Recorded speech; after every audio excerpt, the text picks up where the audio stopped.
আওয়ামী লীগ ছেড়ে দুধ দিয়ে গোসল করে পবিত্র হন। আওয়ামী লীগের নাম যদি মুখে আনেন বাংলার মানুষ কিন্তু আস্ত রাখবে না। আজকে এই ফাঁসিবাদের পতন হয়েছে, এখন আমরা নতুন বাংলাদেশের স্বপ্ন দেখছি। সকলেই জানেন পতিত স্বৈরাচার এবং তার দোসররা নানানভাবে দেশে রাজনৈতিক অপতৎপরতা চালাচ্ছে, দেশকে অস্থিতিশীল করার চেষ্টা করছে। কিন্তু আপনারা পরিষ্কারভাবেই জানেন এবং আপনাদের সামনে বলতে চাই, 5ই আগস্ট শেখ হাসিনার পালিয়ে যাওয়ার মধ্যে দিয়ে আওয়ামী লীগের রাজনৈতিক মৃত্যু হয়েছে। আওয়ামী লীগ এখন একটা মরা লাশ। এই মরা লাশ নিয়ে টানাটানি করে কোনো লাভ নাই। একই সাথে অন্যান্য দলের নেতৃবৃন্দকে আমরা বলতে চাই, এই গণতান্ত্রিক লড়াই সংগ্রামে প্রত্যেকটি রাজনৈতিক দলের নেতা কর্মীদেরকে রক্ত দিতে হয়েছে, সংগ্রাম করতে হয়েছে, জীবন দিতে হয়েছে। শহীদের রক্তের সাথে বেইমানি করে আওয়ামী লীগকে পুনর্বাসনের কেউ চেষ্টা করবেন না। যারা এই ফ্যাসিস্ট আওয়ামী লীগ এবং তার দোসরদেরকে পুনর্বাসনের চেষ্টা করবে তাদের বিরুদ্ধে দলমত নির্বিশেষে আমাদেরকে ঐক্যবদ্ধ হতে হবে। আমাদের রাজনৈতিক মত পথের ভিন্নতা আছে, পার্থক্য আছে।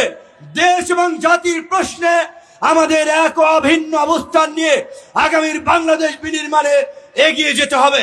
বিএনপি, জামাত, গণ অধিকার পরিষদ, 42টি রাজনৈতিক দল আমরা যুগপৎ আন্দোলন করেছিলাম।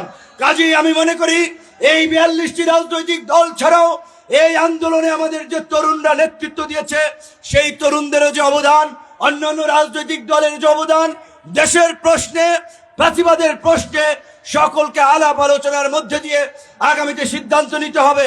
এই অন্তর্বর্তীকালীন সরকারকে নাজেহাল করার জন্য, অন্তর্বর্তীকালীন সরকারকে অস্থিতিশীল করার জন্য এই পতিত স্বৈরাচারের প্রধানমন্ত্রী শেখ হাসিনা দিল্লি বসে প্রায় ফোনালাপ ফাঁসের নাটক করে।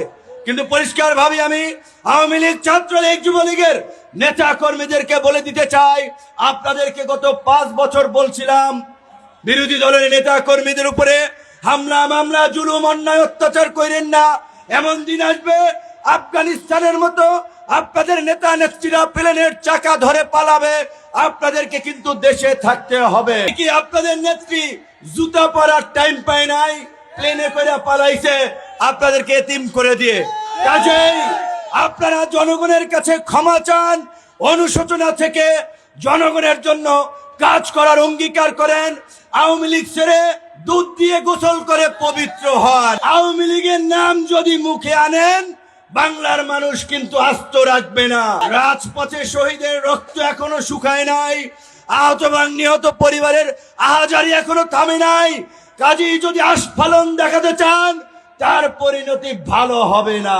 আমরা যেটা বলছি, আমরা গ্রামে এবং শহরে হানাহানি, মারামারি চাই না।